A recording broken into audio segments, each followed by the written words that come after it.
நகரில் கடந்த சில நாட்களாக சுற்றித் திரியும் லங்கூர் குரங்கு தற்போது அரசு மருத்துவமனையில் தஞ்சமடைந்து உள்ளது.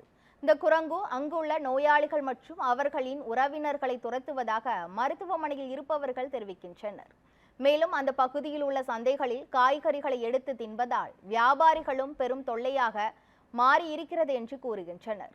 லங்கூர் குரங்கு இந்த குரங்கால் அவ்வழியால் செல்ல பள்ளி மாணவர்களும் அஞ்சுவதாக கூறுகின்றனர்.